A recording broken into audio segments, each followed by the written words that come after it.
So in addition to what's on that other video that you'll be showing, two things to bear in mind. The spacebar is your friend, so that when you're on the Temprecord program, hitting the spacebar basically refreshes it and makes it go away and find what it's looking for. Secondly, in our case, we have enabled the start-stop button on the logger, but one has to hold it for a little while to make it start. You'll see that line go across, and then eventually it starts, and the word start flashed up. And the same was true of stop. It probably won't stop because it has to wait 1 minute.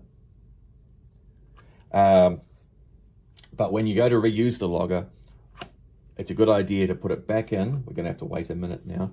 It's a good idea to do the data download on a PC and to save the full data file then, because then you've got the ability to save all the data as well, which I'll show you in 25 seconds.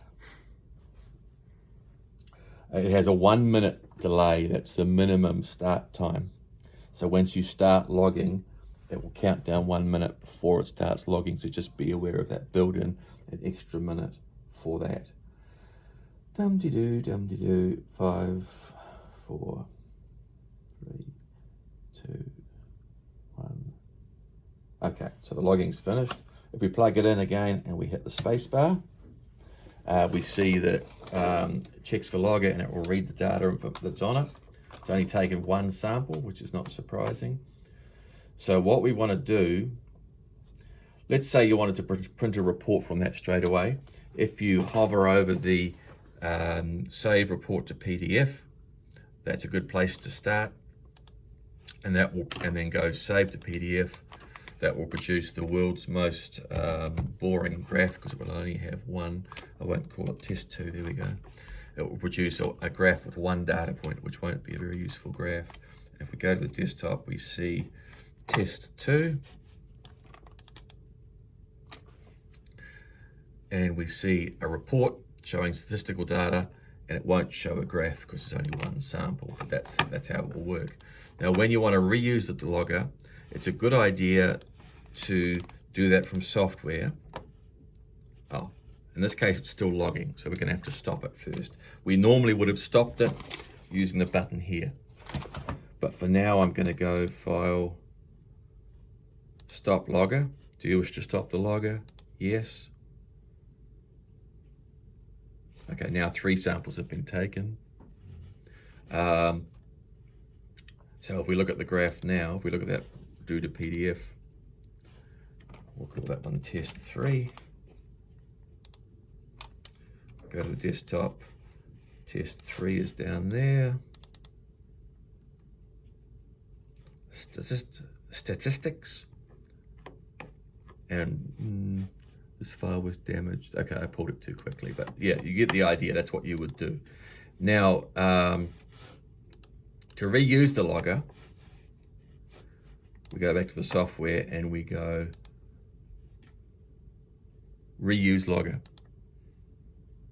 So it gives you a safety check. It says, do you wish to reuse the Temprecord logger? We select yes. What it will do in this case, it will say that you haven't saved the data that's on the logger. And it's probably a real good idea to save that at this point. So we could go desktop and we could say all saved data and today's date or something. And that way you'll have a Temprecord file. We go to desktop that looks like this. It's got a picture of a logger on it that has all the data. So you can then create reports, export, do all sorts of things with it. I think that's it. Cool. So 2 questions. Yes. So once you've saved all the data, Yep. it goes back to a reset, ready to... Yes, correct. Yep. So we've done that on this one, and we can see the screen says ready. Yep. And we would now hold the start button in for a few seconds for it to start. Yep. What was question 2? Question 2 was on site. So in other words, to start the logger, you would push the start stop button, hold that for whatever the Yeah, recommended time you'll see is. the line go dot, dot, Yep. dot, about 4 seconds. Yep. Yep. Then it counts down 1 minute, Yep. then starts recording. Correct. And it's the same process of to stop it. So in other words, you push Yes. the start stop button. Correct. You can see a little chap, or lady in fact, on the starting line ready to go. Cool. No, Okay. perfect. So we cut there.